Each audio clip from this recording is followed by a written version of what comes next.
we have Tejas, aka Tejas, Tejarectics. Let's introduce them. Their biggest debate achievement, interestingly, is debate.org Hall of Fame with a 93% win rate and seventh highest debater of all times. You can ignore all the other current achievements. This is how I would introduce Tejas. How are you doing, Tejas? I'm good. I'm good. Thank you for having me. I Okay, agree that that's the best achievement. yeah. And my first question to you before we start with the podcast is: does God exist? Uh, Probably not. No, but good question. I see. So I have a lot of questions from you, and I have a lot of audience questions more than usual, given how many friends you've made in the debate circle. But I'll go with the standard sort of trajectory I go in usually in this podcast. So let me first start with how did you get into debating? Um, we'll of course have the debate.org like sort of questions, and then we'll move into sort of like going further into like word schools debating, university debating, and so forth. So, how I got into debating is I wrote an essay in school. It was meant to be an essay writing, and my teacher told me it was debate writing and told me to audition for my school's middle school debate general assembly program thing. I was in seventh grade. I failed the audition quite miserably. To be honest, I don't think I should have failed. But I am more salty about that call than I'm salty about most calls in my current PP rounds. But that saltiness led to me joining debate.org. I'd actually joined it a day prior to prepare for the audition. And I was like, I can use this method to improve. And then I just spent almost all my waking hours outside of school in seventh and eighth grade on this website, mostly interacting with a bunch of American high school PF, LD, a couple of policy debaters as well, and watching a lot of those rounds. I distinctly remember, I think probably the first ever debate round I ever watched in full and took notes of was the Harvard PF round robin. Incidentally, the team that won that debate was Sinan Osbe and Pragya Malik. And I distinctly remember they were in high school. I distinctly remember about 2.5 years later, when I was into world schools, and at this point I knew what BP was. I remember checking the tab of the Yale IB in 2017 and seeing that the top speaker was Sinan Osbe. And I was like, wow, I have come full circle from my middle school era. So that's roughly how I got into debating. If you mean how I got into actual debating, my school just had a normal world schools team. And so I went to ISDS selections.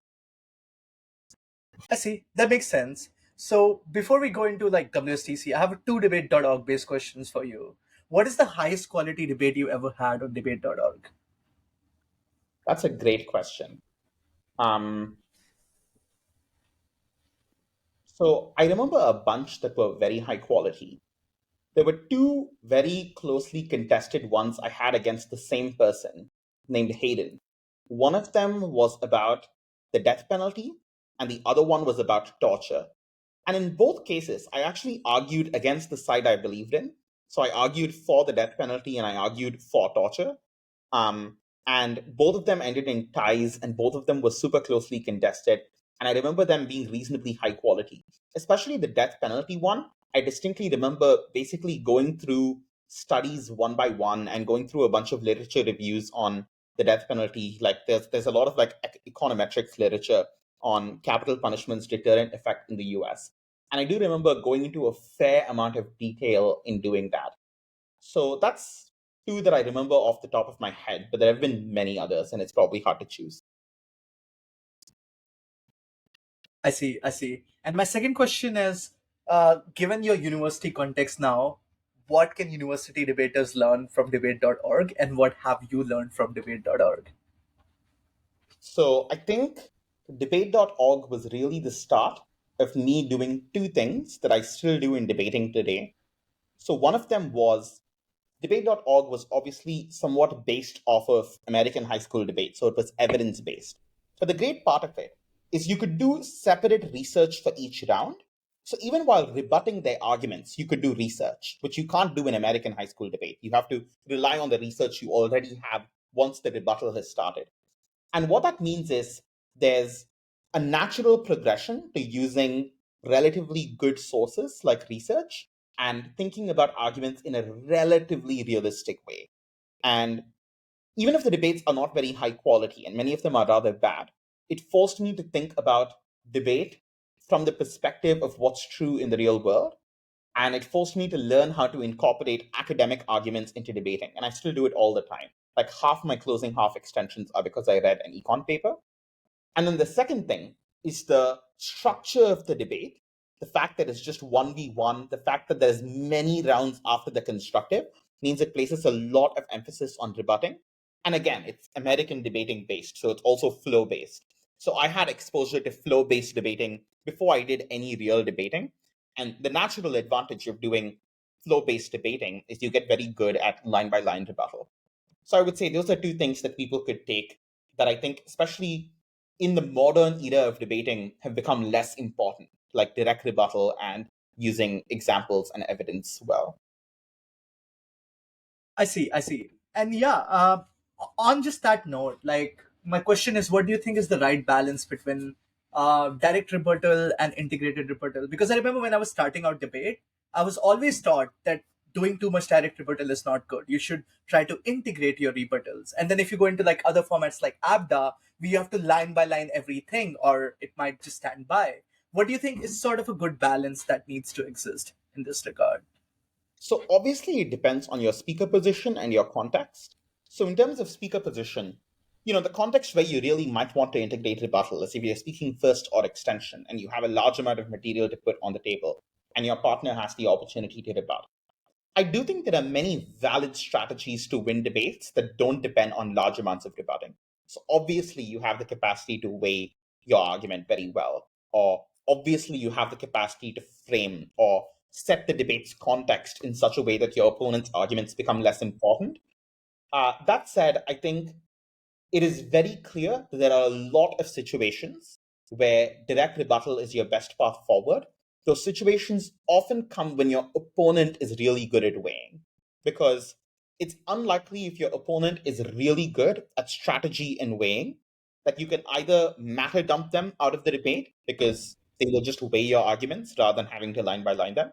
It's also unclear you can compete with them on the fact that they are really strategic and frame and set up the debate in a way that makes it hard for you to engage with them. And then rebuttal becomes weirdly freeing. Because if your opponent is really good at framing and weighing, but you rebut the premises of their argument, it becomes much harder for them because they have relatively little to weigh. But I definitely think it depends a lot on context. Uh, I don't think that much very literal line by line rebuttal is necessarily always that good. However, there is a trend among BP judges to credit a lot more individual mechanisms, even when they are somewhat assertive or somewhat just one sentence. So a lot of the best speakers in the world will often have like 6, 7 mechanisms for things, of which 3 or 4 are really good and properly explained, and the rest need a fair bit of explanation in order to buy. But a lot of judges who are genuinely trying to be good judges and take careful notes will credit all 7.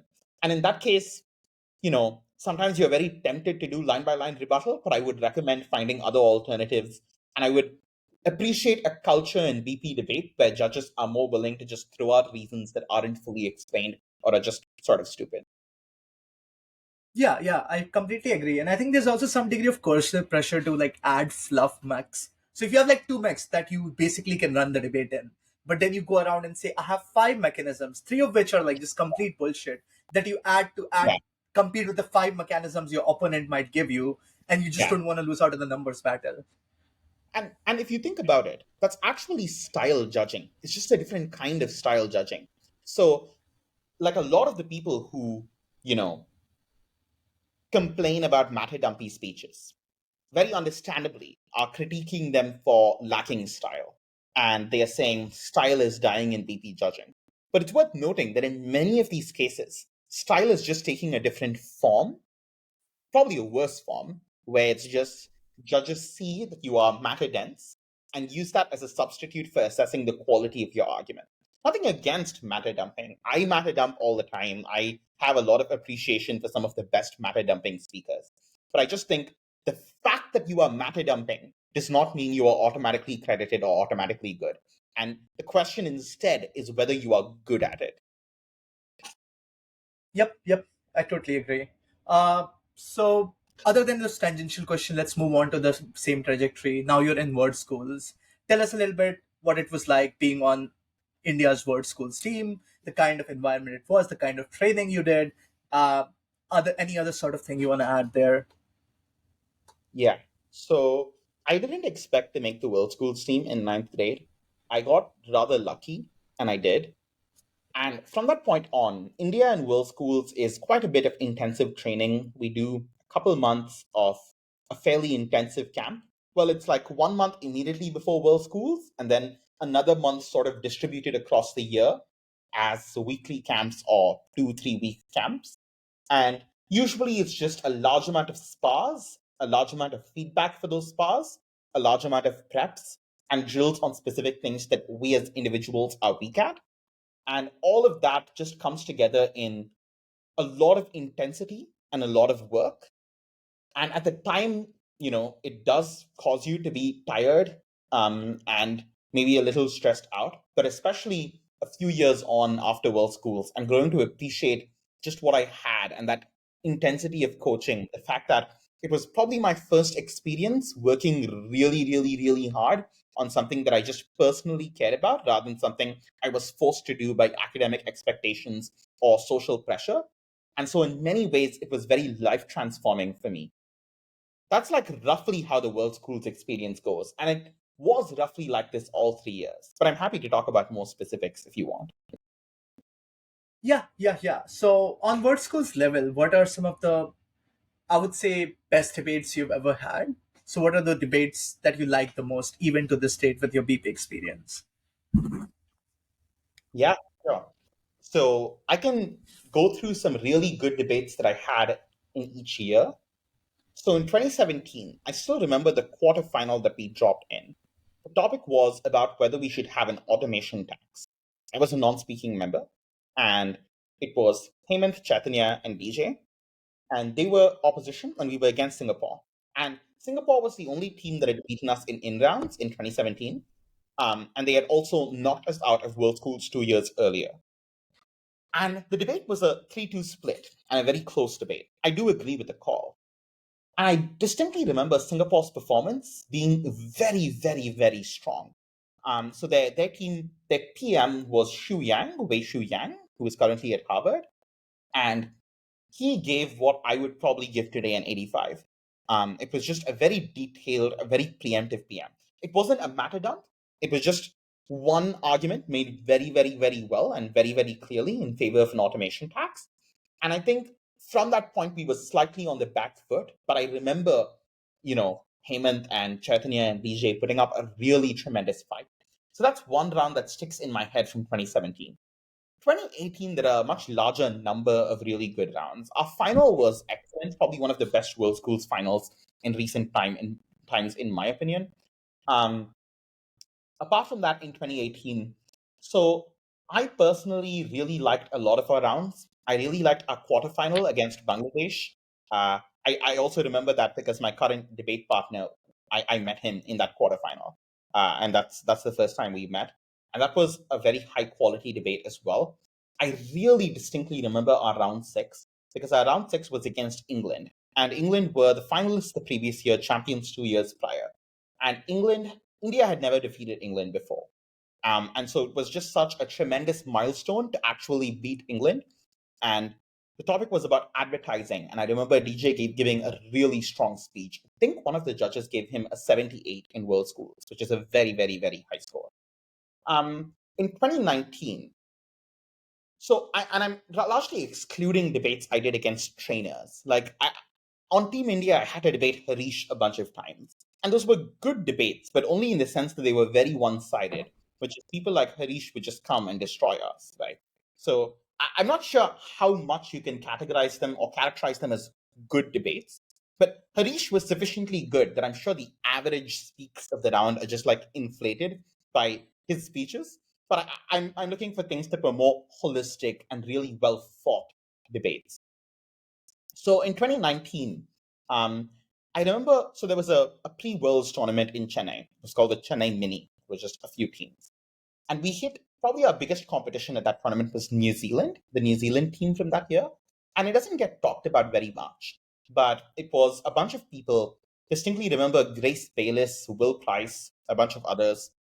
Uh, and we debated them, and the topic was about the commercialization of hip hop. And once more, they put up one of the strongest WSTC performances I've ever seen to this day. We got absolutely hammered 3-0. But I did think we put up quite a fight and we got hammered anyway. So that's one round that sticks in my memory. Another round that sticks in my memory is probably our round 5 of World Schools. It was against South Africa, and it's the only round we dropped a ballot on. It was about Truth and Reconciliation Commissions. And we were against South Africa, which is the worst possible luck you can have. Like, if you could pick any one country you want to hit on a topic about Truth and Reconciliation Commissions, like, you would pick any country except South Africa. And then we got South Africa, and it was a very, very closely contested and difficult debate. We managed to win on a hair's margin. It's very funny because one of the debaters on that 2019 South African team, Simani, who now goes to Harvard, and Simani and I debated each other in a BP competition on the exact same motion at Duke. And it was once more like, of all debaters I could hit, like, it has to be Simani all over again. And it was another very contested round. So those are some highlights of debates that I think were really good. And of course, there were some teams that kept challenging us. China, Canada.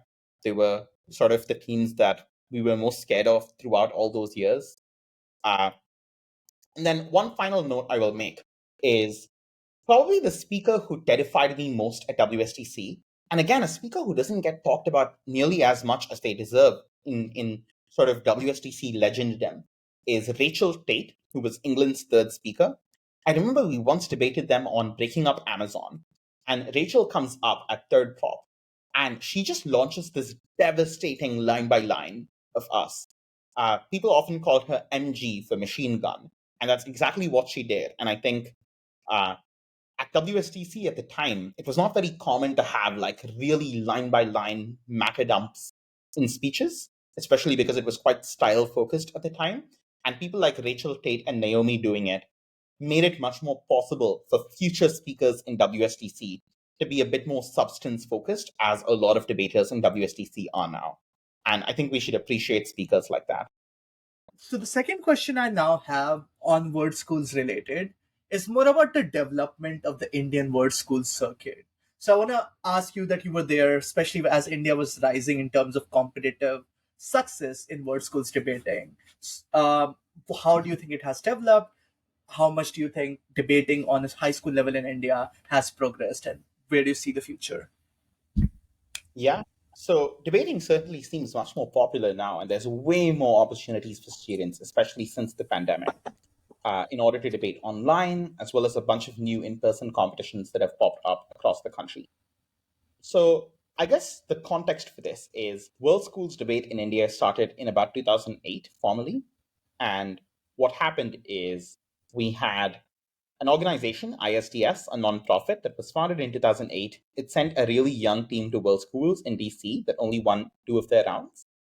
And then our first break at World Schools was in 2010 when we got a new coach, Saika Islam.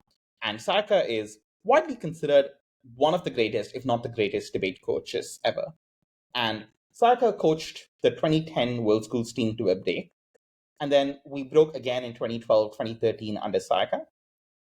And I guess the first important transition was transitioning to domestic coaching. So from 2014, 2015, we had people like Vashni and later on Dhruva doing a lot of the domestic coaching.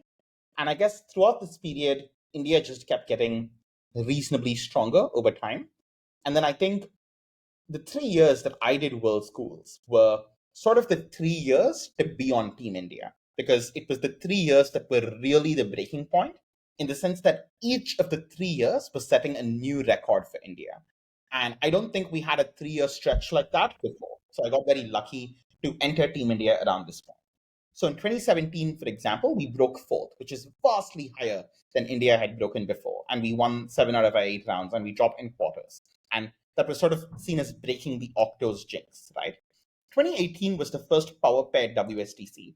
And I distinctly remember the experience in 2018 because it felt in many ways like I was watching an Indian team really becomes strong against the absolute best in the world. And in particular, Hemant and DJ, I think, are probably one of the greatest WSTC pairs in history. So I just kept marveling at their speeches and the cases that Hemant would construct and DJ's sense of strategy. And round after round after round, I remember how quickly we were progressing, and I could just watch on in awe. I mean, I was on the speaking team, but I was a backpack, like Hemant and DJ were carrying me at the time in 2018. Uh, and the two of them really held the team on their shoulders. And it was just milestone after milestone. So, for example, we beat England, which is the first time India had ever beaten England, one of the few times we'd ever beaten an A team. Back then, WSTC had this thing called an A team, which is like teams from letters A to H based on their historic performances at WSTC. And then we beat Singapore in the semi-final, and India had never beaten Singapore in the semi-final before.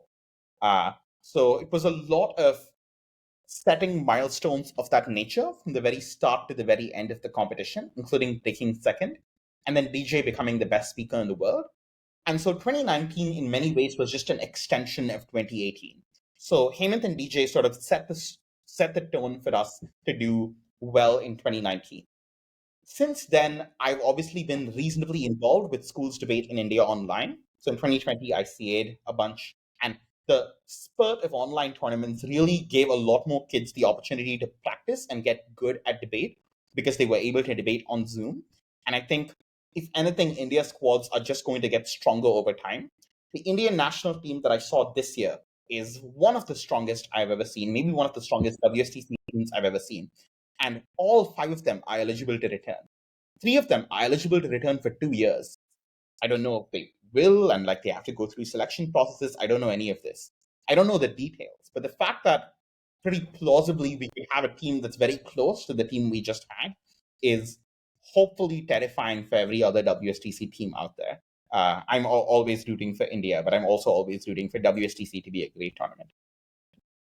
Yeah, and I think the WSTC team during that period was pretty crazy because you all also competed in BP at the same time. I know Hemant was in Nalsar finals or the top spoke, and then I remember you attended PES back when I was in the organizing committee back in time, back when I was at PES. So you guys would also go around and uh, compete in BP tournaments, and I think that's where the sort of getting into BP thing happened. So maybe can you tell us a bit about your experience getting into BP while doing word schools, thinking about the format? What were your thoughts? How did you feel compared to Yeah. WSTC and so forth?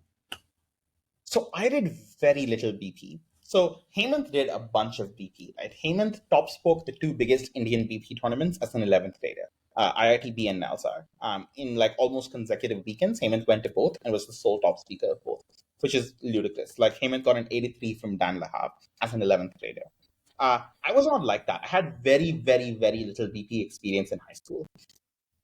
So I did BP in terms of tournaments before I did World Schools. So the first ever competition I went to that was a proper competition that had a break was ICED, the International Competition for Young Debaters in Cambridge, right? And it was a BP competition. In the UK, BP is often 5 minutes for school kids, and this was like an under 15 or under 16 competition. And that was the first competition I ever went to and my first exposure to BP. I remember enjoying it a lot.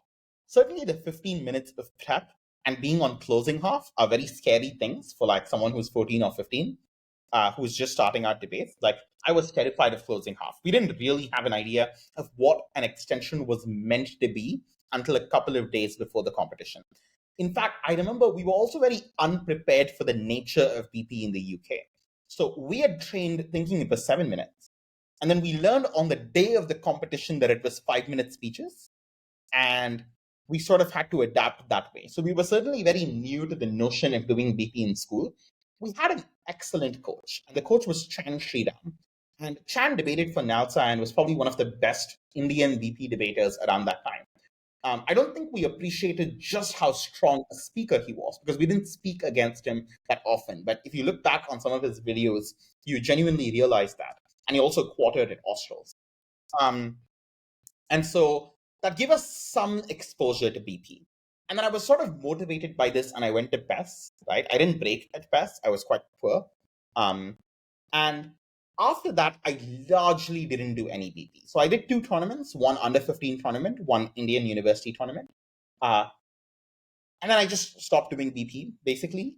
And so my first actual proper exposure to BP that wasn't like a 14-year-old not knowing what they're doing at a random Indian University tournament is in 2020 when the pandemic struck. And I had not debated for a year because I didn't do world schools in 12th grade.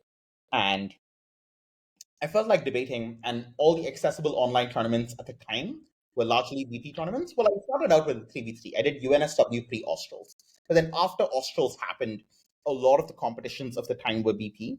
And so the first real competition I attended was LUMS pre ABP at the time because people were prepping for ABP with Mania. And that's sort of when the actual jump to BP happened. My ultimate conclusion is I think 3v3 is a better format than BP.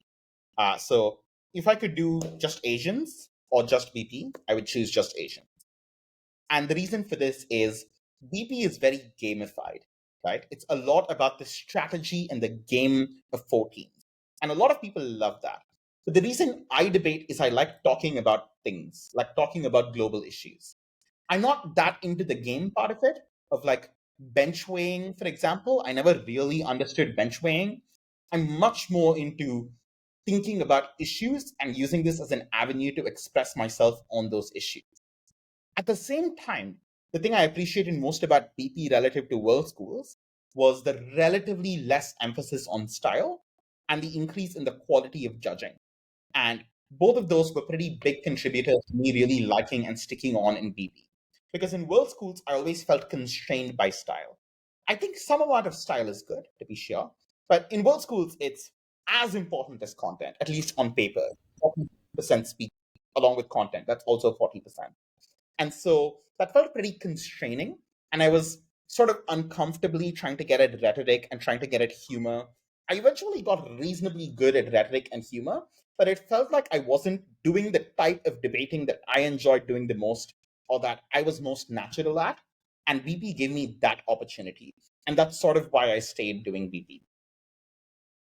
That makes sense. Yeah, and I think maybe the gamified version of BP is what makes it harder for people to access, given how I've talked to people in ABDA, the fact that you have 4 teams, often it's hard to see from a strategy perspective what things to do compared to other styles which are Yeah, 2 teams in per se. But I think that also brings out the best aspect of PP in terms of just giving best arguments and the fact that you can utilize all the knowledge you have with the right yeah, strategy, use it to win debates outright from like the first speeches. I remember Matt Kaito's KCL final PM, uh, like just winning outright from just like PM speeches, those sort of things. yeah. So I think those things are what also makes PP fun, and is one of the reasons I like PPS the most as format.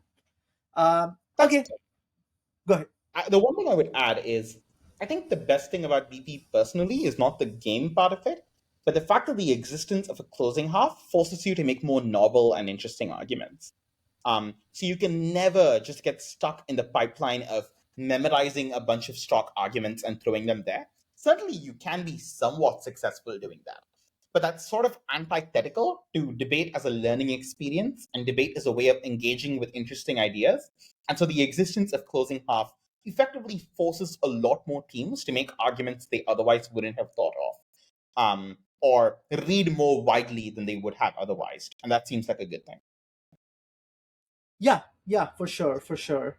So we can now move on to the university section, and I won't go around and ask you the same sort of questions that have been asked on the other podcast where you have been and so forth. I'll skip some of that for context. So I know you initially, when you arrived at Stanford, it was the COVID era, so you often at times would be debating not without partners per se, and your first tournament, I think first words that you did was judging at Belgrade. So I would just ask you quickly on the experience itself. I had the opportunity to be judged by you at Belgrade, and you were great. But I know you wanted to speak there. So in turn, like just going and having to judge when you wanted to speak, and then doing well relatively as judging words, breaking as a judge, and so forth. How were your experiences coming out of it? What do you think it taught you? Yeah. So I was pretty annoyed that I couldn't speak at Belgrade Worlds. I really wanted to do Worlds. I joined the Stanford team hoping to do Worlds, and I just couldn't find someone who would do it with me. And so my commitment was to just like do all the pre-worlds and then judge at worlds. So I just did no judging practice. Uh, and I enjoyed doing the pre-worlds very much. But then, it sort of didn't feel super important to me. In general, I'm not very fussed about judge breaks personally. I understand there's a lot that goes into a judge break that's beyond one's control. And so for me personally, it was more about ensuring teams got accurate and fair calls. The only problem is I'm not a very good judge. I'm a decent-ish judge when in some contexts. I'm not going to say that I do not deserve to break at worlds. Like I'm probably a good enough judge to just break at worlds. The issue is I very much struggle on two things as a judge, and I continue to maintain those struggles throughout Belgrade Worlds. One of them is I find it hard to resolve clashes that seem like washes to me. Uh, and this is probably the number one tip to get teams to give you poor feedback. I don't know what my feedback was, but I'm just saying. Like, if you want a team to give you poor feedback, tell them all their arguments are a wash. And this is always something that I struggled with because it required analyzing clashes in some depth and thinking rigorously about whether there's just one response out there that tips the scale of a very close clash to one side rather than another. The second and the second thing I struggled with, is the existence of closing half. I was rather bad at figuring out how to credit a vertical extension or figure out how to understand what the scale of a new contribution from closing half is. This is especially true when it comes to extensions that are rebuttal or extensions that are examples or weighing. Because all of those are legitimate extensions that can win you rounds, but that makes the process of deciding who won a lot more complicated.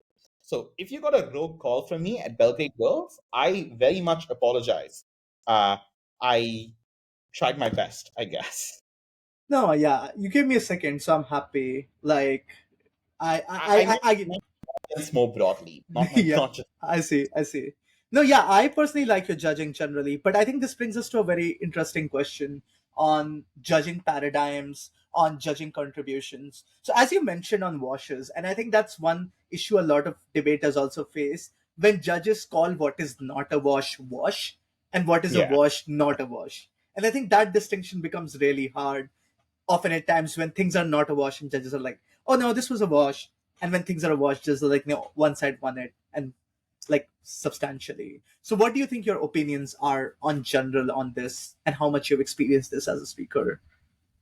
So my general take is clashes are rarely, in fact, washes, right? Like it is just true that most clashes are resolved, and true washes are relatively rare. What I struggle with as a judge is deciding which side very close clashes fall on. They seem vaguely wishy washy to me, if that makes sense. Like it seems like both sides are trading assertions, or it seems like this is something that's just resolved on a technicality. And one problem that some judges have in evaluating washes is issues with tracking. I don't think I have issues with tracking in the sense that I think I'm both detailed in what I track and I'm very good at remembering what I tracked as well. And I have a note taking structure that makes it fairly simple to see everything at once. Rather, I think my issue is evaluating the extent to which arguments and responses within a clash were proven. And that's probably what I struggle with most when a clash is close. But what I will say is, I think I am wrong as a judge if I think a clash is a wash. And that's a good starting point because it helps me to think, well, who actually won this issue if I actually look at the details of it? I often end up wrong, but I am trying to improve as a judge, and hopefully over time, this becomes less of a big issue. Yep. And I also think like if you are a really good debater, and given you often have round vision and some ability on how much arguments are proven as like a debater, I think those things translate into judging per se in the first place. I think the harder part is when you're judging, your judgment being wrong could hurt teams. But when you're a speaker, you could think like, oh, they are losing debate or like they are winning outright, and it doesn't have any influence on the outcome of the thing. It's just to help evaluate your strategy. And I think that often also makes some people stress out more than if they were just in the round just debating per se. That's fair. Yeah. Yeah. So my second question on judging to you is what is your honest stance on judges Googling facts about around? Good question. And Sean asked this on Serious Posting. So let me start with what the status quo is. So in the status quo, the manual doesn't actually prohibit judges from Googling. However, judges shouldn't Google something that an average reasonable voter wouldn't. So that's the constraint that the manual places. The manual doesn't mention Google at all, as far as I remember. In terms of what it should be, I'm pretty undecided, and I'm broadly persuaded by a lot of the risks of judges Googling. For example, they Google things that aren't just fact claims, but arguments. And you shouldn't Google an argument because if the economist says your argument is wrong, that's not a reason to vote against you, right? If the economist says a fact claim you made is wrong, then that's a pretty reasonable reason to ignore a fact claim. In my ideal world, judges would just be average reasonable voters. Uh, but unfortunately, the manual defines an average reasonable voter as someone who reads a newspaper, an international newspaper, front page in the world section, according to the manual, very regularly, and has some, even if imperfect, recall of this. So ideally, I would hope that judges coming into a competition in good faith are trying to do this, are trying to read an international newspaper while coming into a competition. And then I do think there are a lot of fixes in between that could make this problem better. So an example of this is Googling the topic during prep. So you learn a little bit about it. But obviously you are remaining open to what arguments are available and aren't Googling while you're tracking a team speaker, right? Or maybe there are some tournament level solutions. So for example, a tournament could issue some sort of guide to judges alone. Here's one thing that I oppose, which is I oppose any attempts to say, here are the facts that we agree on in this debate, and these are the only facts that teams can use. Not least because I think debating in many ways should reward knowledge, that having knowledge is a skill just like any other, coming up with mechanisms, coming up with rebuttal. And shutting that out of debating seems like a bad thing, but also it's uneducational because one of the best things about debating is it encourages people to matterfile and encourages people to read and understand the world better.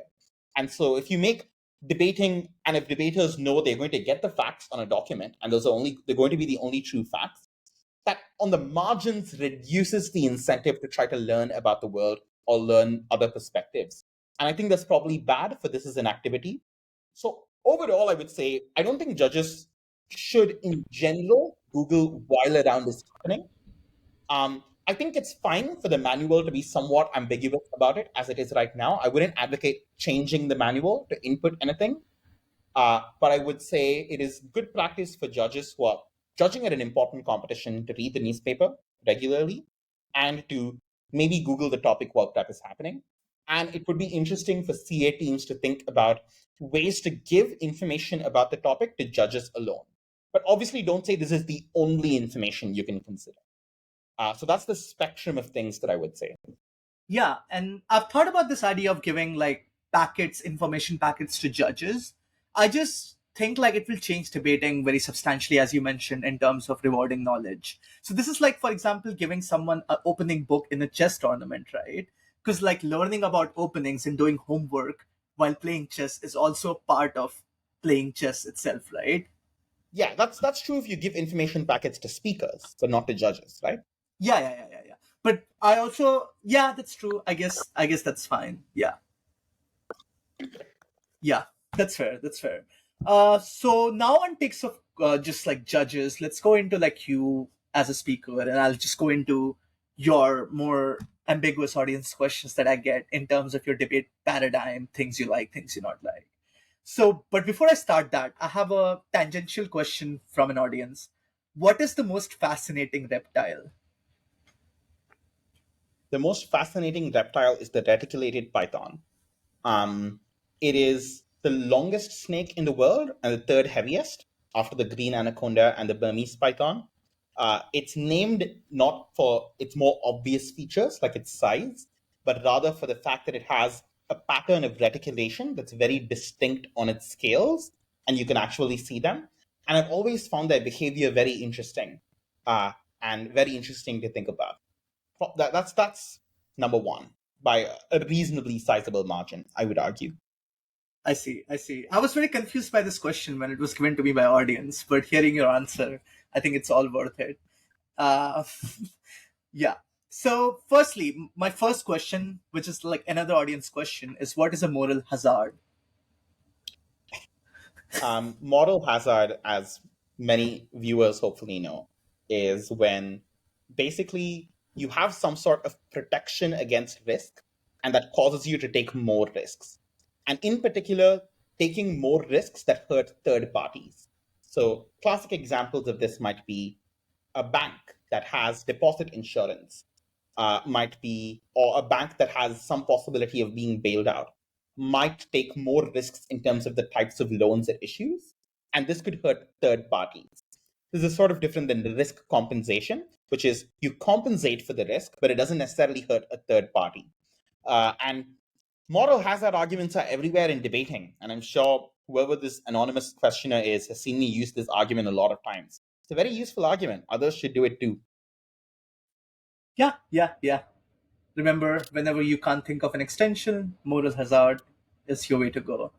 My I second will say, I question, will say, go ahead, go ahead. just on that note, I once hit Nikki Angelov and Alex Selvaliev at Odessa, and they ran a moral hazard argument from CG. The topic was like, governments should nationalize any companies they bail out.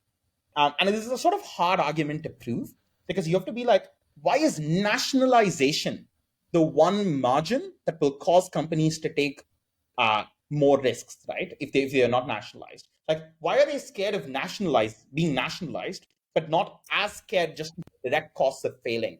But Nikki gave an MG making the moral hazard argument, and it was like an excellent MG. Like he just identified each individual burden of the argument and proved it very painstakingly and very rigorously. And I thought that MG was like an 85. It was excellent. That's just one side note. The best moral hazard argument I've seen in recent times. Yeah. My second question is and this is also an audience question. Most of them are going to be audience questions from now. In retrospect, what would you have extended in WDC quarters? That's a great question and a very difficult one. Here's what I would have done, probably, uh, since I've thought about it a fair bit. I would have probably gone at opening opposition's mechanism on coordination. So basically, they're like, the reason countries will buy in is the only reason countries are doing these policies, like fuel subsidies or like excessive government spending, is because they are trying to compete against other countries. None of them individually wants to do it. And so if the IMF imposes this sort of obligation on countries, the IMF will be coordinating a bunch of these different competing countries together. And therefore, these countries are actually happy with the end outcome, right? Because they're just caught in a sort of prisoner's dilemma that you're taking them out of. And I think if what we had done instead was vertically extend on OG by trying to argue buy in, but beating that coordination mechanism and trying to explain somewhat rigorously why buy in wouldn't have happened, that would have been good. The other thing we could have done is we could have made a more broader spectrum argument about the remaining policies in the motion that OG hadn't covered. So OG had covered stuff like, capital controls, that sort of thing. So I think what we could have done is we could have picked this stuff, including fertilizer subsidies. We shouldn't have picked just that, but fuel subsidies, fertilizer subsidies, a bunch of the different policies, and just made a very rigorous argument about why these policies are often just very good for the growth of developing countries. Maybe this would have worked. It's a relatively hard CG, but we messed that round up way more than we should have. Yeah, it's interesting to me because I do remember someone mentioning somewhere. I don't recall. Maybe it was on the Structure Reasons podcast or something on like how that's a very classic word schools debate. That motion itself. I think it was Ashish who mentioned it in their Structural Reasons podcast, and he was like he had a hard time judging that round and seeing people for an argument that's a very standard WSTC argument. So I was very interested in your takes, and then this question that was from the audience. My third question to you is: what is your record for the number of compound questions you've ever fit into a POI? Yeah, I don't know why I've gained this reputation. I actually don't ask compound questions that much. Like, not nearly as much as people like Matt Cato and Tin. Uh, like, I sometimes ask a bunch of compound questions in a POI, but by and large, my POIs are usually one or two questions, especially my POIs to opening half. But yeah, this seems to be a reputation I've gained that I think is unfair. That's what I will say. Yeah, and I actually have a tangential question on this in terms of like just debating trends.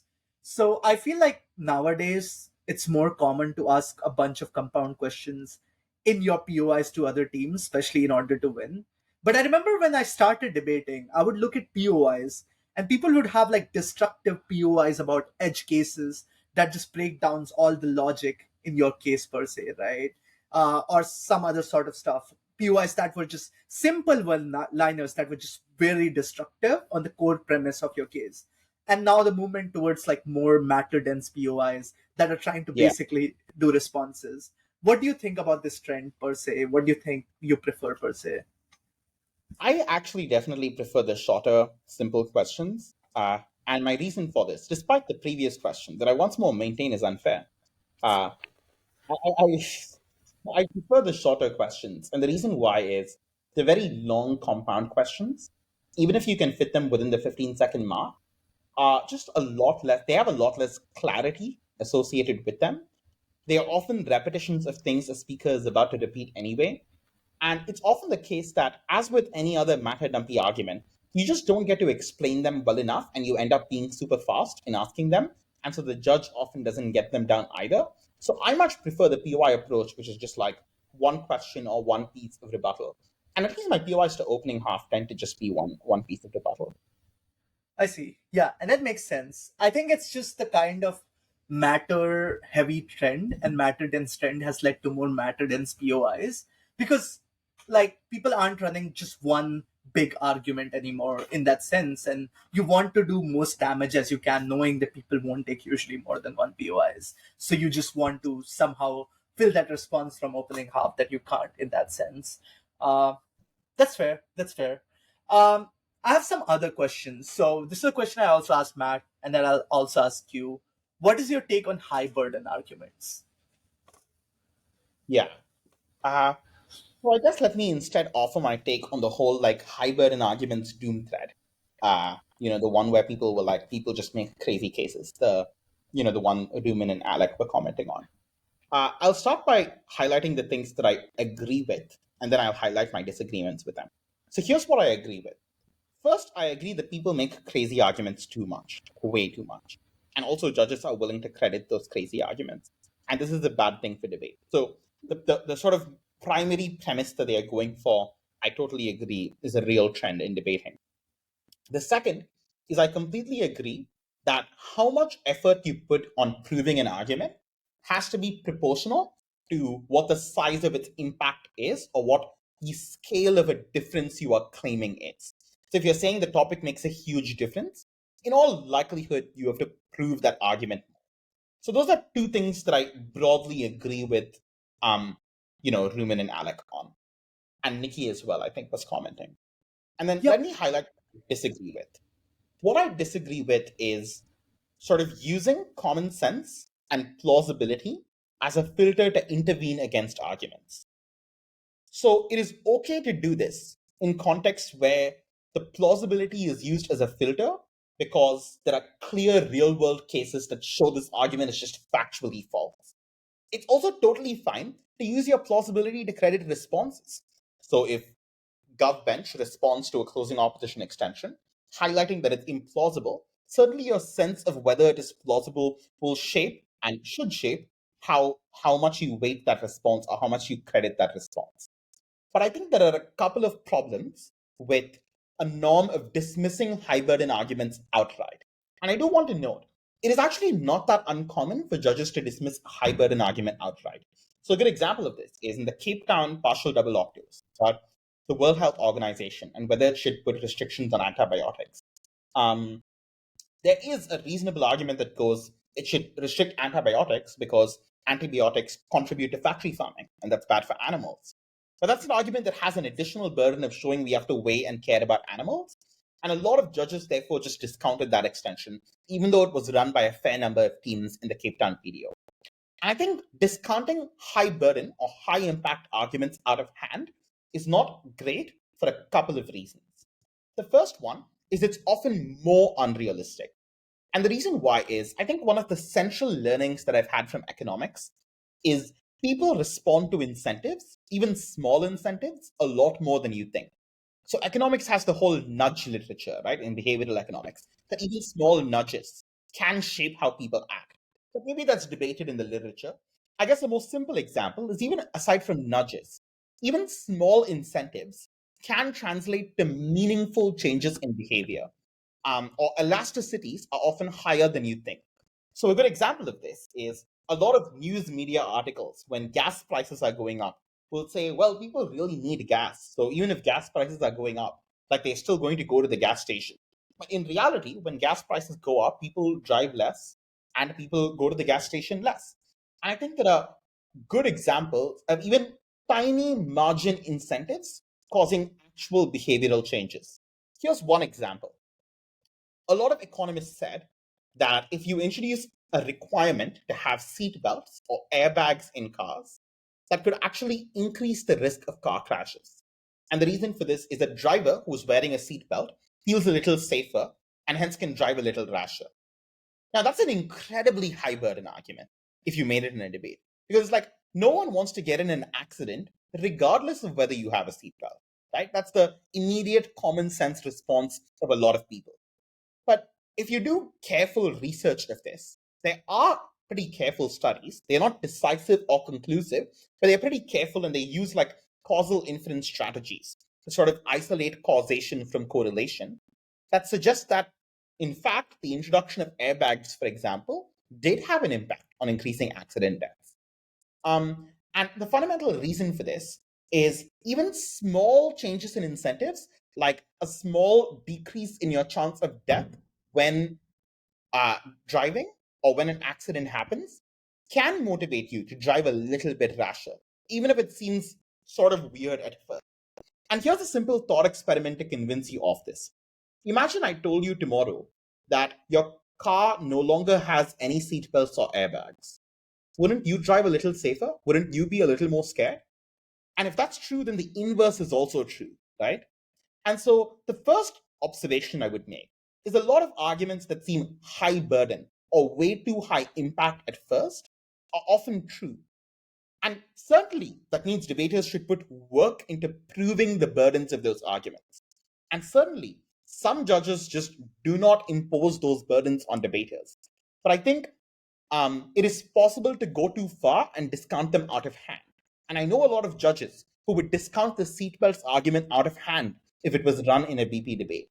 And I think that would be the second observation that I would make is common sense is not a universal thing. So a lot of comments in that doom thread, if you notice, say basically, like, come on, guys, let's be reasonable. Everyone has common sense. True, but someone's common sense is heavily dependent on the context that they come from and the norms within that community.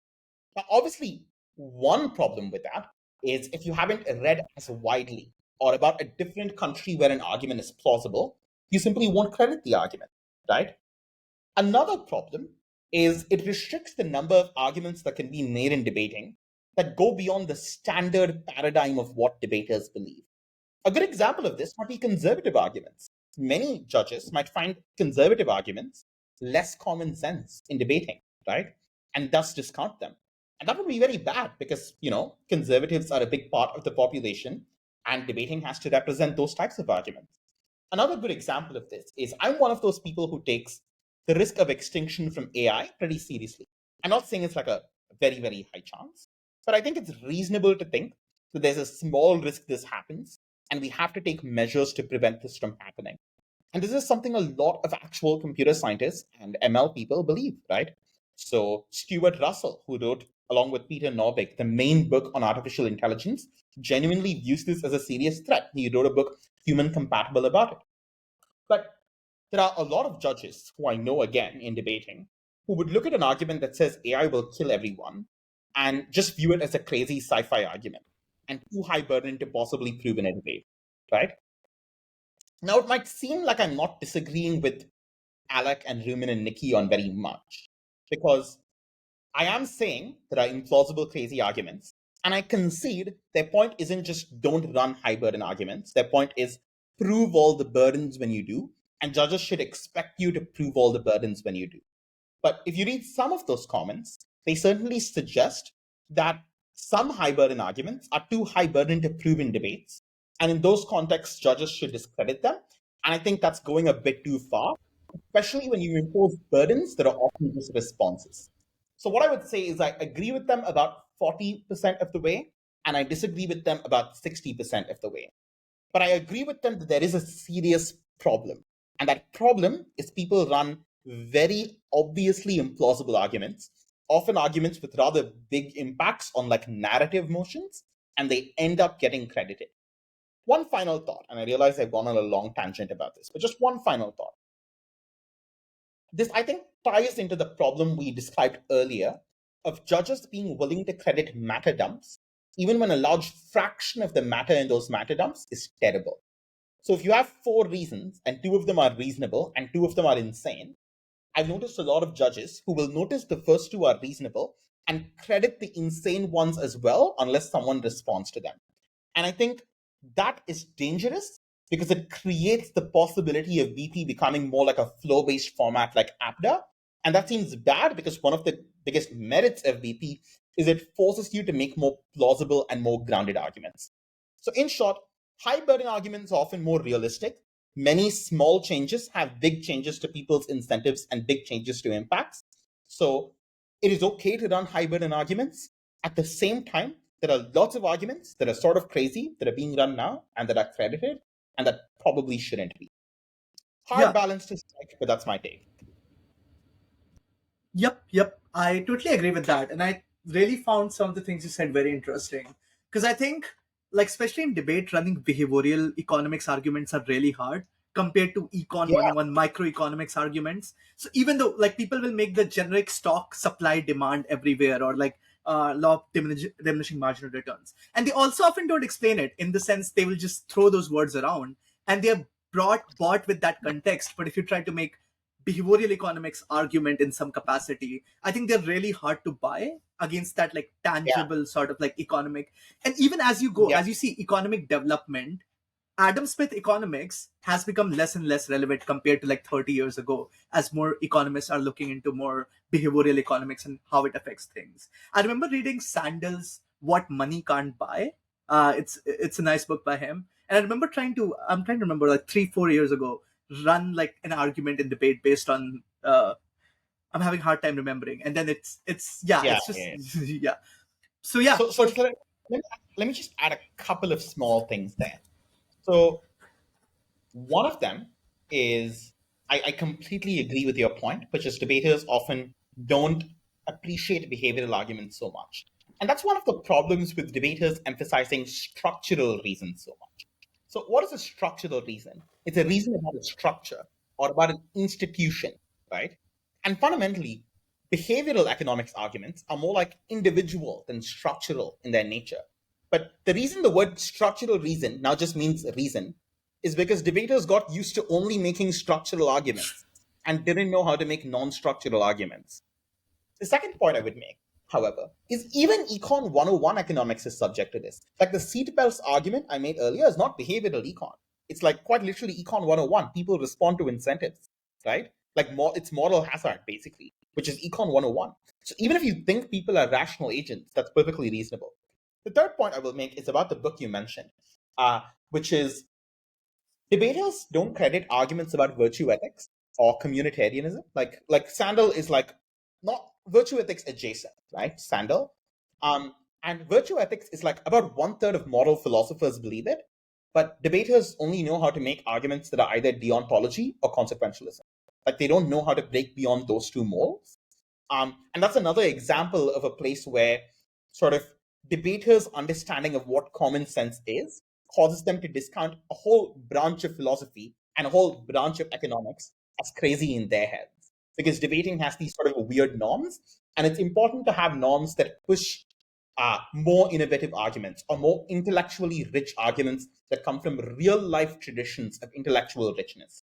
At the same time, it is good to have checks against genuinely crazy arguments. And a lot of innovative arguments are sadly just crazy. So we have to find a balance, but yeah. Yep, yep. I think it's just a disagreement between what you assign high burden into something you buy. So deontology, you might require very less information because people just make it all the time. So I think one Yeah. aspect might be if more people make virtue ethics adjacent arguments, and then you hear them, and then you see them work, and because you've judged a debate like that before, you've seen really good debaters do it. I think that becomes the leading norms in the kind of argumentation that becomes, and I would expect that change to happen, right? I mean, debating doesn't need to be stuck what stock used to be debated 20 years ago. I think it constantly needs to innovate new arguments that are coming out of current research and what is the current state of the art in the way people think per se. And Yeah. hopefully we'll get there at some point. So my next question to you is on a similar note, and it's based on a discussion we had in our group chat the other day, which is on unproven extensions. So extensions where there's a lot of framing, but the core premise is not proven, if you remember. Do you want to Yeah. elaborate on that? Yeah, yeah. So I do think there's occasionally times, and I've done this too, where you come up with a really clever piece of framing, and that's a piece of framing that sort of marginalizes the top half or makes your argument vastly more important than top half. Like Ashish uses the analogy of like Chris Christie taking the lift. Um, like you have that frame in mind, but then your argument just doesn't quite match up. Like you don't prove the argument that links into your frame. And so what you end up with is if you had proven the argument, you easily outweigh the top half, but you didn't prove the argument. So oops. An example of this that I did once is Ryan and I at Sophia. We forged round four. It was the top room. We were extending on Naomi.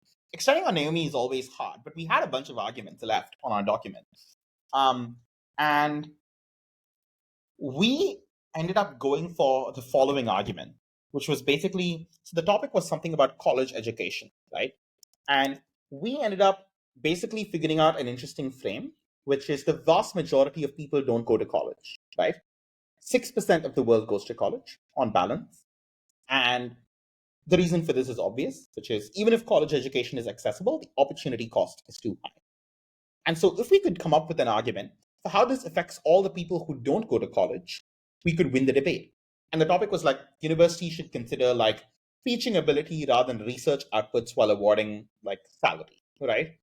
Um, and so we tried to make an argument with like three or four reasons why this hurts school education when schools are preparing some people for university, but a bunch of the other students in the school don't go to university.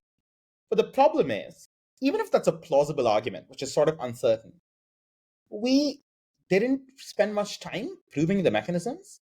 We spent a lot more time writing up the framing and thinking about the framing. And that caused us to fourth, justifiably, because we didn't prove the argument. And so I think if you have a very clever frame, that's excellent, but you have to ensure you back that up by picking an argument that's both realistic and an argument that you can actually prove. To be clear, I do think the framing that only 6% of people go to college is great framing in debates about education. Like, it allows you to make research arguments and weigh them as much more important, for example. But when you have a great piece of framing like that, it's important to supplement it with an argument that makes sense. That's my take. Pretty Yep. obvious, like everyone knows this is true in the abstract, but it's a mistake I've made. So, maybe it's a mistake others have made too. Yep. And I think the current VP meta has also like progressed into trying to outframe people and not caring that much about mechanistic rigor in some capacity. I mean, there are debaters who still do it, but I think just instead of as like directly responding as we were discussing earlier, or as directly proving things, trying to outframe, trying to outweigh everything. So I think that's something that could be interesting. Like there's some debates So, still so going.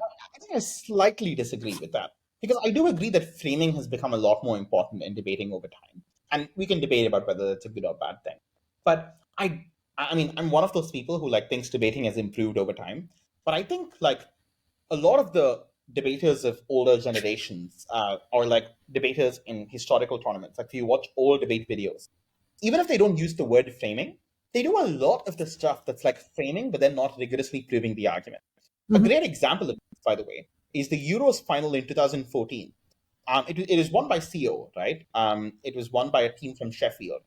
Um, And the topic is like the feminist movement should oppose military interventions conducted in the name of women's rights. Somehow, I don't know how this happened, but somehow the top half forgot to argue the feminist movement would succeed or fail at this, and they just made all their arguments about whether or they made the majority. I mean, they had some material on this front. Like, I'm going to be charitable.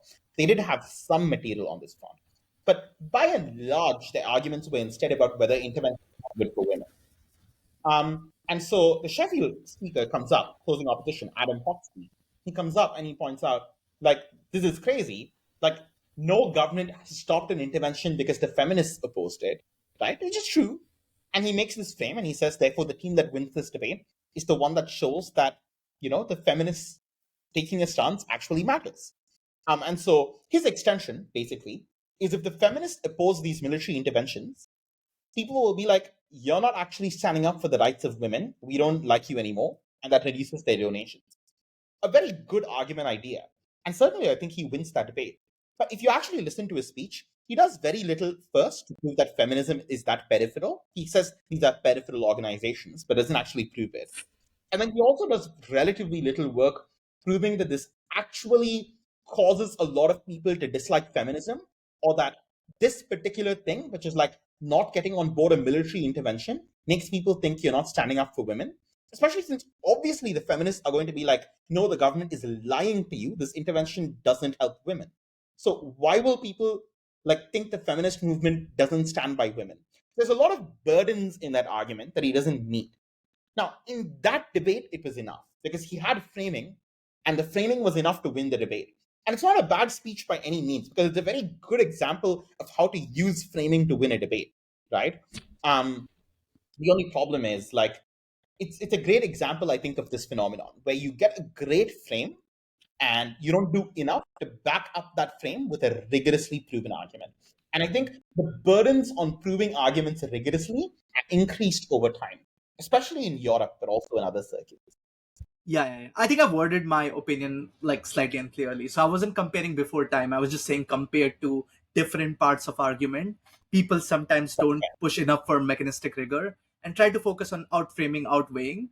And I think that mechanistic rigor part of the argumentation gets lost. Of course, like in terms of like some of the really greats of our time, I think you see a lot of matter density and a lot of effort to prove argument. So I think that's Yeah. genuinely good. Yeah. And my second question on this note is more on what you mentioned, so just like the old meta versus new meta question, I think you've already discussed this a little bit and before. So just more on like good takes from old debating, good takes from new debating before we move to the next segment.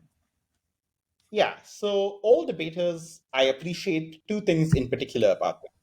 The first one is I think they knew a lot more about the world than debaters these days do. Uh, and a lot of modern debaters could learn that from debaters of prior generations.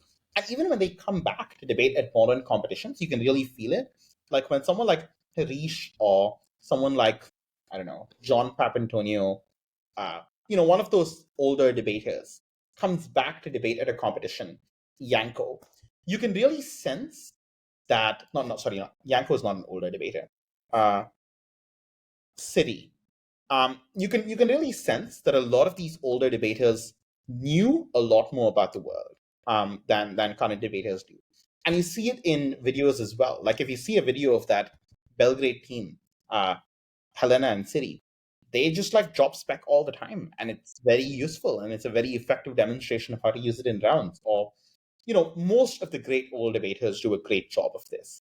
The second thing that I think we could learn from older debaters is rebuttal.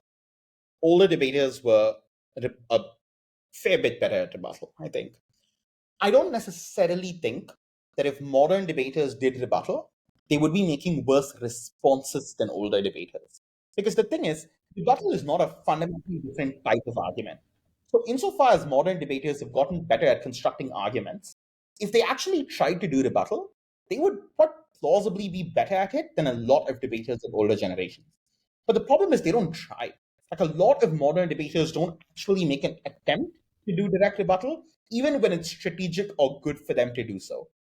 In terms of what modern debaters are better at, I think the biggest thing is what I said earlier, which is they are a lot better at ensuring they prove the burdens of arguments. And in many ways, that's also made arguments more realistic because if you're actually forced to prove the burdens of your arguments, you can't make a ludicrous case that much, right? So that's one of the big improvements of modern debating. A second big improvement of modern debating is more people from more parts of the world are doing it. And that necessarily means you're likely to get a lot stronger speakers. And the most simple reason for this is statistically, if you have a larger and more representative distribution, you are more likely to find people on both ends of the distribution, right? You're more likely to have a large tail. And so you're more likely to find debaters who are really, really good if debating is more accessible to a larger number of people. But also if debating success is accessible to a larger number of people. So the fact that we've managed to reduce biases against ESL debaters, to some extent biases against women debaters as well, and gender minority debaters, means we have a large number of speakers emerging who aren't quite as constrained as bias as they were in previous times, and that makes them better. Finally, I do think younger debaters are better at strategy. Older debaters don't know how to do bench weighing. I sympathize. I don't know how to do bench weighing either. It always struck me as a little bit weird and a little bit performative. But it is a very good skill if you're thinking about it from the perspective of maximizing your probability of winning this 14 game. And those are the types of things that I think modern debating debaters are good at. Another one is link weighing, what Americans would call link weighing, which is weighing mechanisms rather than just weighing impacts. Now, some modern debaters don't weigh mechanisms, they rebut their own openings mechanisms. That's true.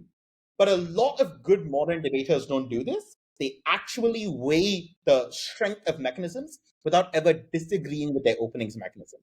And that's an art that I think is a fairly new art that's developed in debating. Obviously, framing is one. I think framing is a little overrated, but it's a good thing to have. I see. So, last few questions debate related, and then we'll move to the final segment, which is more rapid fire questions on other aspects. So, first is you did APTA one tournament, if I'm right. What was your Yeah. experience doing American debating, or like which is more inspired from PF, these sort of things? It definitely took me back to my middle school days on debate.org, that's for sure, having to line by line arguments. The problem is, here's the problem that I found in the one APTA tournament I did. I only have a sample of one, so I don't want to shit on APTA too much, right? Here's the problem. There were so many crazy arguments, like so many. Like half the arguments that I was making were just totally batshit crazy, right? And that made each individual debate a bit less enjoyable to me. The fact that we were forced almost by the rules of the format to take pretty clearly very implausible arguments seriously. Now, there are benefits to having a format like this. Like you get to explore more creative arguments. Like I did really enjoy one round where they ran a case on us, which was like, you're moving into a new home, you are alone, it's the pandemic lockdown, it's winter, there's a spider in your home. Do you kill the spider? And they thought this debate would mostly be like a debate about loneliness and the spider being there to help. Sort of crazy. And in classic Tejas sense, I made a very long, very rigorous argument on why killing the spider reduces the total amount of arthropod suffering, and won on that basis. So certainly it loves you to explore and innovate in that way, but it's a bit exhausting to go down that route. Um, the final point I will make is APTA is way more left wing than BP and way less open to a broad spectrum of different political views and ideas. I'm a pretty regular liberal. Like I'm not actually conservative. But first, I think conservatives absolutely deserve a space in debating, and it's like very bad for a debate format to create a space that excludes conservatives and conservative arguments. But also, like, even though I'm a liberal, I'm pretty sure I'm a fair bit to the right of the median person on APTA and the median type of argument that is credited on APTA. And so, certainly, it felt like a somewhat odd space to walk into, if that makes sense. Yeah. And do you think you'll ever do APTA again? Maybe not right now. Maybe once you retire from debating. Uh, yeah. I will probably do a couple of APTA tournaments just for fun. Yeah. Yeah.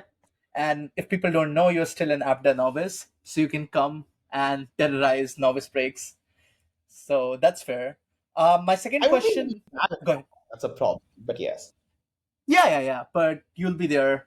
You know, you go, you final words, then you go into an APTA, Binghamton, Apta, novice break, like come as a novice, top novice speak, top open speak. My second question is more on the kinds of debaters that exist. So I remember I've heard you have a very interesting philosophy on the Yes, different kind of debaters that exist. I'm very excited to share this. So this is not very surprising that I think these types of debaters exist. But if you look at a lot of like debaters, especially top debaters, I found that they usually have one dominant skill, and they usually come under like three subtypes, right? The first one is the people who are matter dumpers.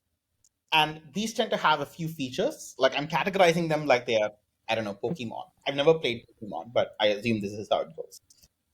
The first type is the matter dumper type.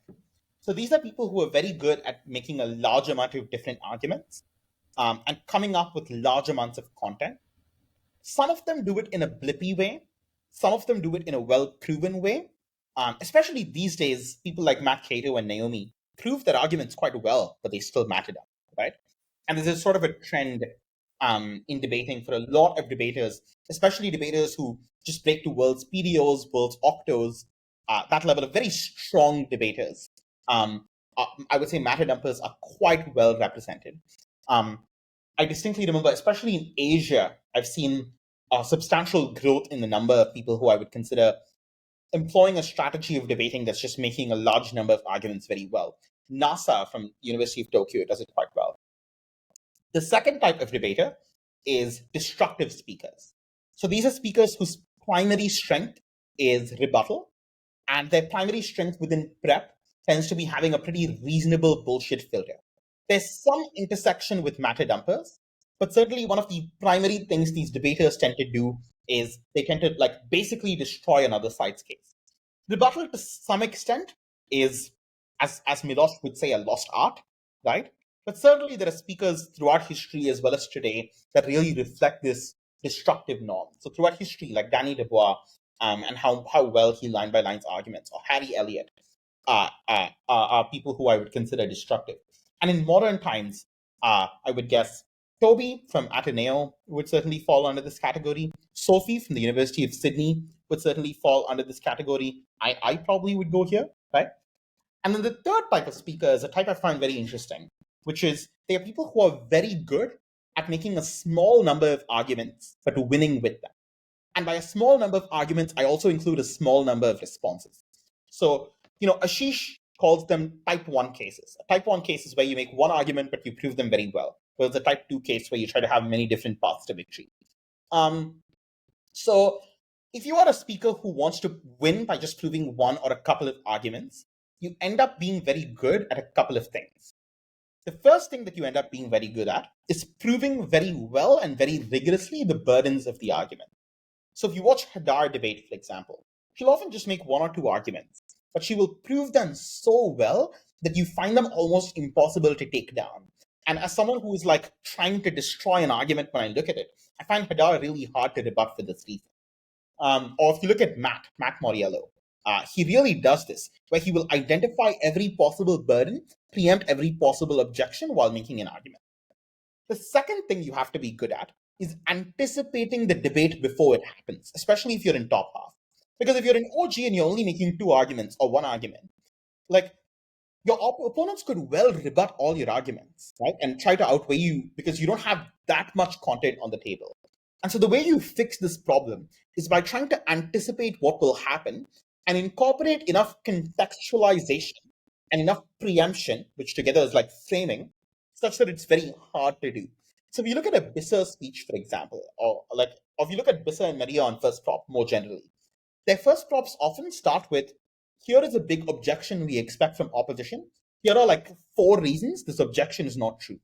Um, just to anticipate what they think the clash is going to look like in the debate. So in the Sofia finals, for example, the topic was about the internationalization of the renminbi, the yuan.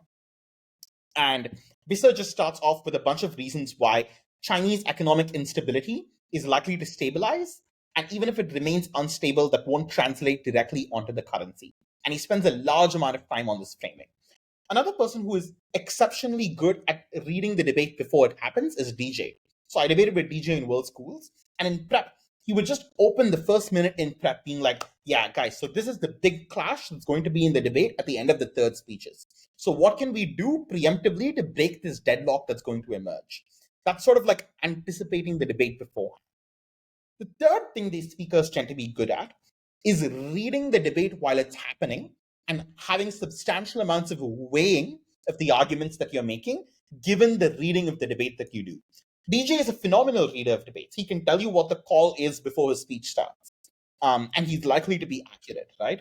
Or someone like XK is exceptionally good at weighing their extension and weighing it so rigorously and so well, Zarina as well, that it doesn't depend on a large amount of destructive rebuttal or four arguments in order for them to be able to whip their extension into a win. I think this third category of speakers I find very interesting because they've emerged a lot in modern debating and they do a bunch of different things to distinguish themselves. And then here's my final note on my theory of these speakers. This is very unnuanced. Obviously, any of these speakers can beat anyone else. Obviously, people can have combinations of these skills. In fact, if you look at it, the best debaters often have two or maybe even all three of these skills, right?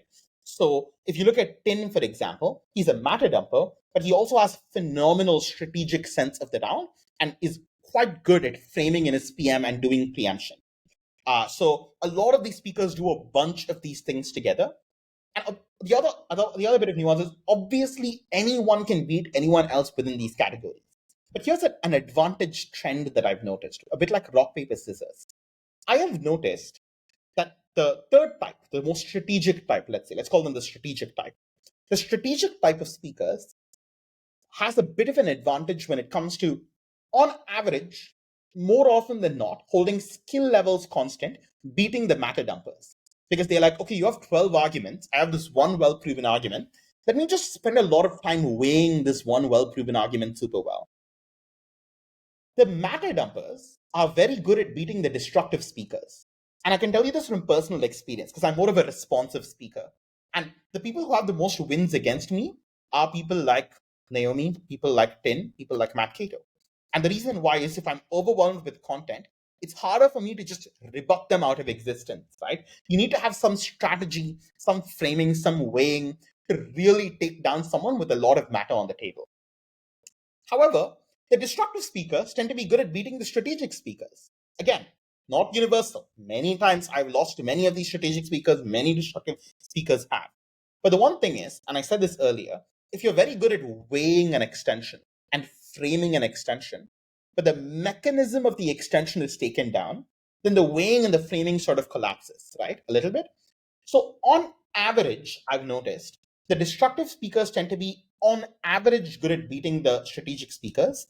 The strategic speakers tend to be on average good at beating the matter dumpers, and the matter dumpers tend to be on average good at beating the destructive speakers.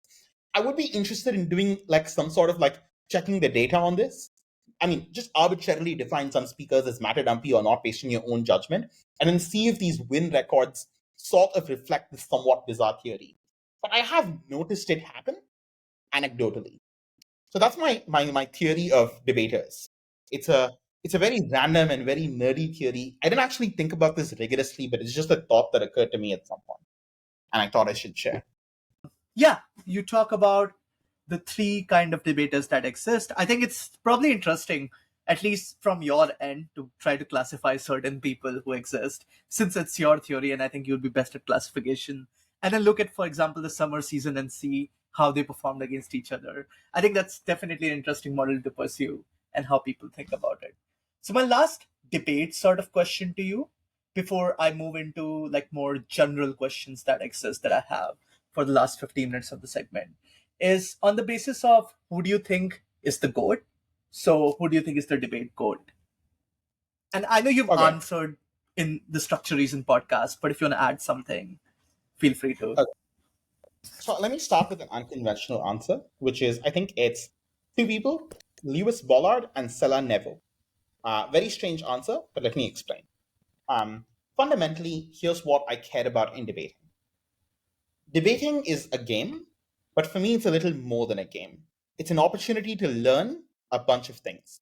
Learn about the world, learn about how to think about the world, learn about how to think rigorously and how to make arguments, and learn how to apply those skills in contexts where they actually matter. And for me, Lewis Bollard and Sela Nebo exemplify everything that I gain from and care about debating, and I don't mean in terms of their speeches. So Lewis Bollard was a Worlds finalist in 2009, I think the Park Worlds. And he went on to become the head of the Animal Welfare Division at Open Philanthropy. Since then, he's been responsible for directing funding and directing resources to a bunch of effective attempts at animal advocacy. Most relevant example of this would be corporate campaigns. So corporate campaigns is basically when you run a large activist campaign trying to pressure a corporation to do something. And Open Philanthropy has funded a large amount of the work in cage-free campaigns. It's gotten a lot of hens out of battery cages across the world. I think it's some of the most impactful work in the world. He has a phenomenal newsletter as well. And I've briefly spoken to him, and he often says that, especially when he comes to debate events and so on to give his talks on animal welfare, that doing debating was a very transformative part of what he did. Sela, I think people know Sela these days, won the round robin in 2017, did very well at Macau TOC 2018, but of course, a debater from much older times than that. Sela currently runs or heads a division at RAND Corporation, the think tank, which basically works on preventing future pandemics, especially pandemics that come from engineering. So pandemics that come from lab leaks or pandemics that come from biological weapons. And I view this as one of the greatest threats that civilization has faced. And for me, Lewis and Sela are the reason I stay in debating, because for me, they are like inspirations of the possibilities of where debating takes you and where you can go from in debating. If I were to give a more substantive answer in terms of speech content, I don't have an answer in the sense. I mean, as I said in the Structural Reasons podcast, I do agree with Ruman's point that it depends on the specific category you're thinking of, or basically it depends on what particular skills people are good at over time. And there's just a range of considerations that make it very hard for me to give you an answer as a singular goal. Let me tell you about one thing which I appreciate aesthetically in a lot of debaters, which is I really appreciate when debaters draw from both real life examples and real life intellectual tradition. So you know that they are willing not just to be realistic, but that they are taking their ideas from places that are very real and feel visceral. And there's a whole class of debaters who do this, who I appreciate very much. In very modern times, one of the people I appreciate most is Greg Weaving. I've prepped with Greg. And if you prep with Greg, one of the things you will see is how committed he is to the realism of the arguments he makes. Like, if you suggest an argument and he's like, well, yeah, but that's not how it works in these three countries, he just won't run the argument regardless of how strategic it is. And that's a philosophy of debating I really relate to and admire. I don't have a singular answer. If you held me at gunpoint and forced me to give you an answer for my like aesthetic choice of who the GOAT is, I would lean Harish, maybe. At least, here's what I will say. I think Harish is the most brilliant debate mind in the world. Just speaking to him and getting his feedback and getting case ideas from him, it's very hard to find a debate mind that's deeper and richer than Harish's. So that's like a very tentative answer, but the answer I'm most happy with is Lewis and Sela. That's fair. That's fair. I have another audience question on this regard. Who is your favorite debate partner who stems from Harvard? And you probably guessed who this question is from. If you want to answer that, you can answer that. But leading from that, another question: if you had to answer one, who's your favorite debate partner in general?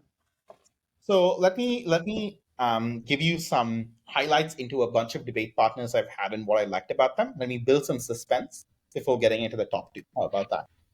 Um, Okay. so let me start with the two debate partners I have really had from Stanford over my first 2 years of debating, and that's Arthur and Vivian. And what I really appreciate about Arthur and Vivian is both of them come from a place where they know tons about the world. And what that means is they think very much the way I think about debating. So if you debate with Vivian, for example, you'll realize just the sheer depth of knowledge she has about the world and how she's bringing that into the content she generates. We work quite well as a partnership also because she was able to fill in some of my weaknesses. For example, she's very good at sports motions that I'm relatively less good at, or quite good at relationships motions that I'm relatively less good at. At the same time, Vivian and I had a lot of the same topic preferences. So we both love econ and we both love IR. Like, we're both quite bad at religion topics. So that's one small drawback. But overall, I would say Vivian and Arthur are excellent in that they debate in some ways the way I do, which is with lots of knowledge, but at the same time, they fixed up some of my flaws. One of the things that's great about Arthur, additionally, is he's very good at rebuttal, and that frees up a lot of my time in deputy and whip because he's also able to do sort of that destructive rebuttal coming out as a first speaker as well. Now let me jump to Ryan Lafferty. Ryan is incredibly passionate about debating and incredibly motivated and hardworking. So if you debate with Ryan, you will see that he has like big documents, and he matter files so much, and he works so hard, and he cases every motion he comes across. And so, just in that sense, you have someone who has taught so much about debating and so much about this activity, it's almost impossible to surprise him with emotion. And it's almost awe inspiring to watch. Similarly, XK, it's very awe inspiring to watch how good they are at weighing whatever material you give for them. Because one of my big weaknesses is I can dump a large amount of responses, but I'm sort of bad at prioritizing between them and weighing them. XK and I did two 3v3 comps together. And debating with XK allowed me to just unleash full like rebuttal mode because I knew XK would take the bits of the content that was strategically most useful and weigh them for me. I want to highlight two further people. One of them is DJ. I've had the chance to debate with DJ at one VP comp and at a bunch of World Schools comps. DJ is a strategic speaker, and he is one of the most strategic debaters I've ever debated with, if not the most.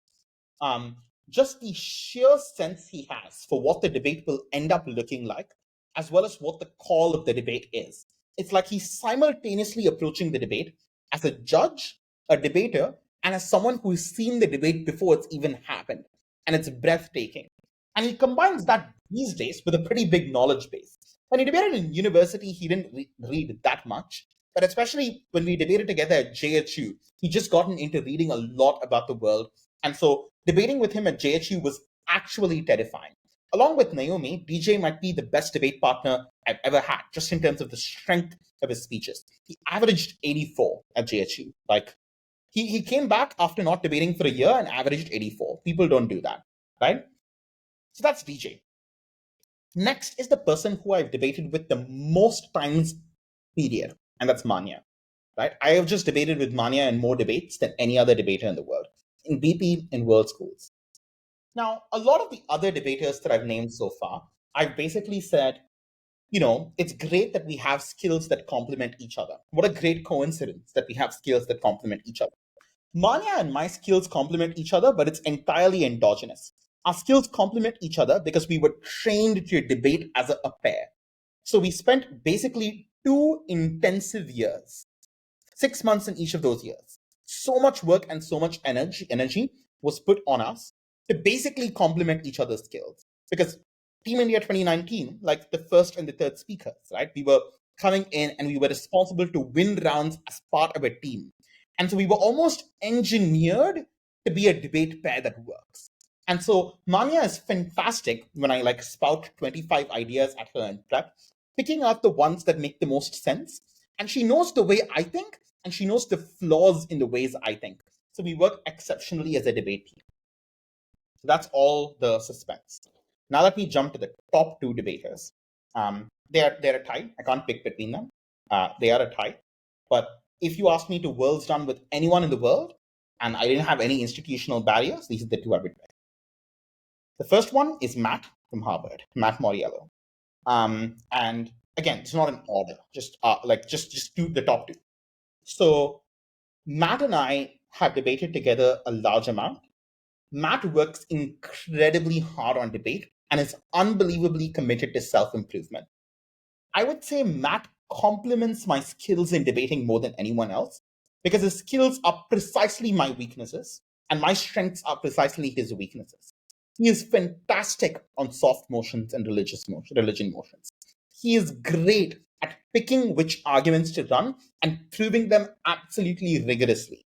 He is great at framing. I'm much worse at framing. In many ways, even though Matt is like an American debater and jokes about himself being a crazy American, Matt reminds me more of the best Bulgarian debaters than any other debater outside Bulgaria in the world. In the sense that he runs arguments, he really rigorously meets the burdens of those arguments, and he doesn't make a ton of arguments. He instead does a lot of framing to help win those arguments.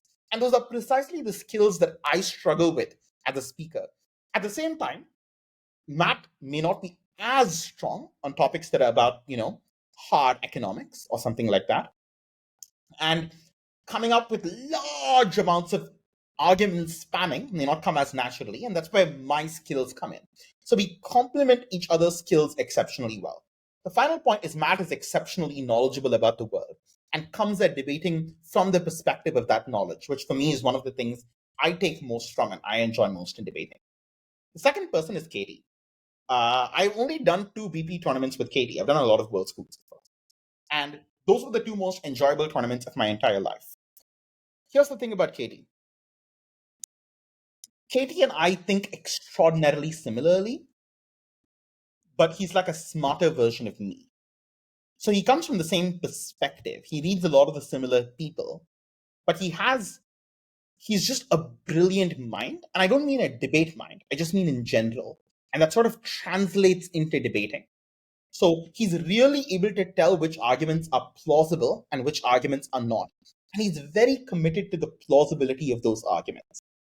He is an exceptional mind. He's exceptional at generating large amounts of content. But critically, even if he has 4 or 5 reasons for a thing, none of those reasons will be a crazy one. And every single one will get precisely the explanation that it needs. Katie approaches debating with unbelievable economic intuition as well.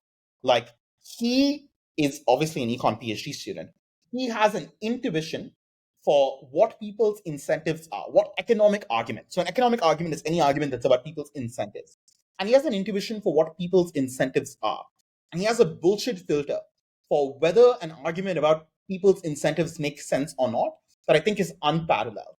So, even if it's not as complementary as Matt, the fact that we think so similarly and are on the same page makes us a very efficient team, because we just need to say 2 words to each other and we know exactly what's on our minds and we know exactly what the other person has, which allows us to sort of preemptively insulate for those things.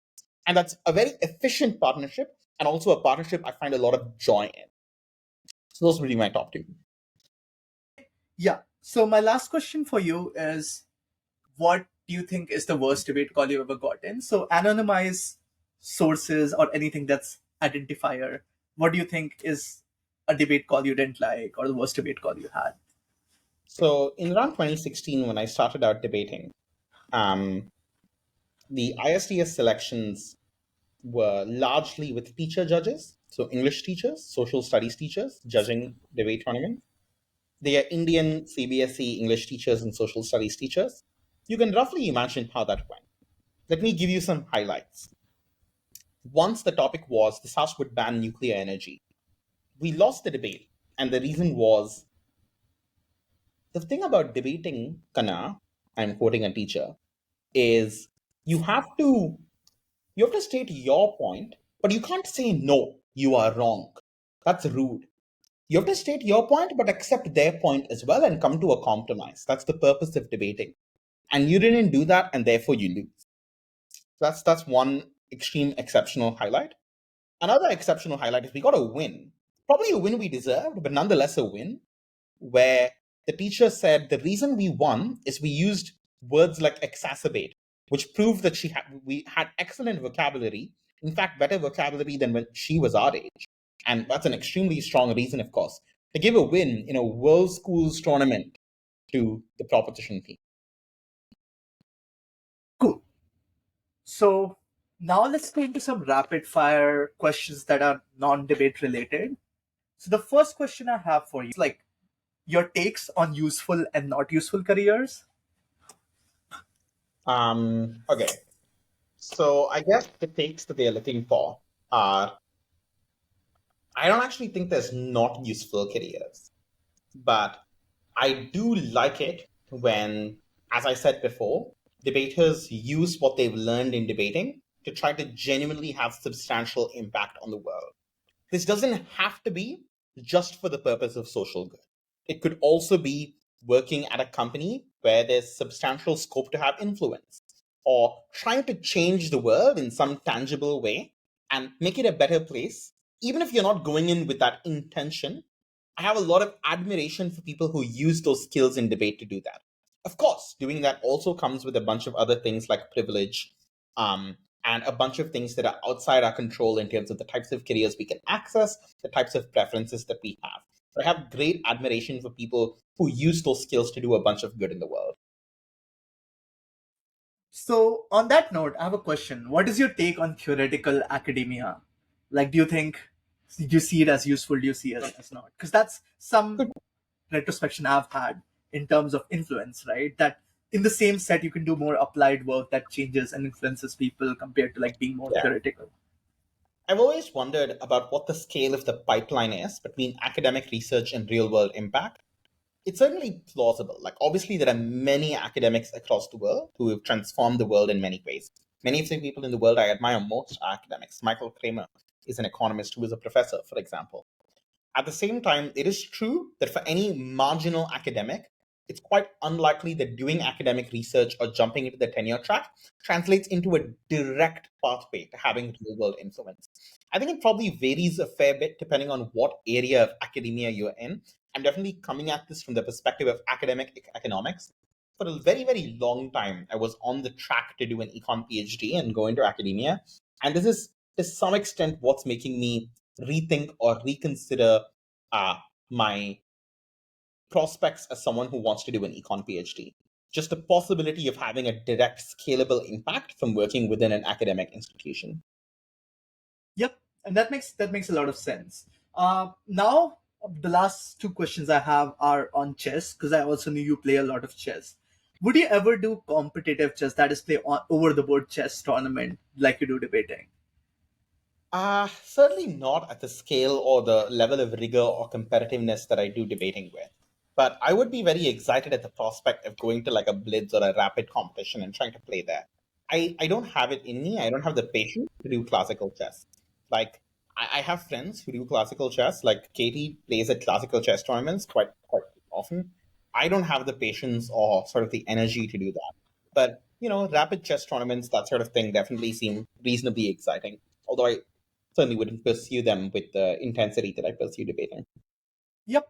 I think they're more stressful than debate tournaments because you have 4 rounds in a day and then you're done. So I played a lot of classical chess in my undergrad, and it's like 4 or 5 days, evenings that you go. Every day you're +1, -1, and just the stress like multiplied in multitude of aspects per Okay. se. So it's fun in a way, but not so. My second question, chess related, is what would you talk to Vishy Anand about if you got the chance? That's a great question. Uh, I would ask him a bunch of questions. One of them is I would be curious what his takes are on making Indian chess more inclusive. So, obviously, there's been a lot of discussion around gender, but I think there's also discussion to be had around the composition of the regions that top chess players are from, the level of caste privilege, for example, that they have access to. And I think these are real problems in the capacity to sort of tap into the real potential that Indian chess has. But I would also ask him a tangible chess question. I would actually ask him two things. So one of them is, if you notice, his play changed over the years in a couple of ways. Most notably, he was known to play classical chess as if it's blitz, super, super fast, and his style was very aggressive. And it's not just as a youngster. Many youngsters have aggressive styles that graduate into slower and more positional play. But Anand, even in the 90s, playing world championship matches, he was playing really aggressive games well into the early 2000s. But his style sort of moderated to become a bit more positional, a bit more careful, and slow over the years. And I'd be curious what motivated that shift and what role engines played in motivating that shift of Anand's. The other question I would ask about his style is his openings. So Anand, I think, especially in recent years, like the past couple of years, toward the end of his career, where he just occasionally plays tournaments every now and then. Obviously, he's in his 50s, right? if you notice, he has started sticking to a much narrower set of solid openings. So these days, when he plays classical chess tournaments, like you often see him just playing like classical Rai Lopez games every single time. Whereas even 4 or 5 years ago, it seemed like Anand was doing a lot more opening preparation in a sort of rigorous way. So I'd be curious how much his opening preparation has changed, especially as we sort of approach the end of his career. So I remember, for example, 3 years ago, Anand played this game against Jan Nepomniachtchi. He was playing with white. He played d4, went to a Grinfeld, and he beat him in 17 moves just off opening prep, right? And I'm curious, like, what he thinks the possibilities are for him to do this sort of thing going into the future and toward the end of his chess career. That's fair. That's all the questions I had. Thank you for joining us, Tejas. It was a really fun experience talking to you.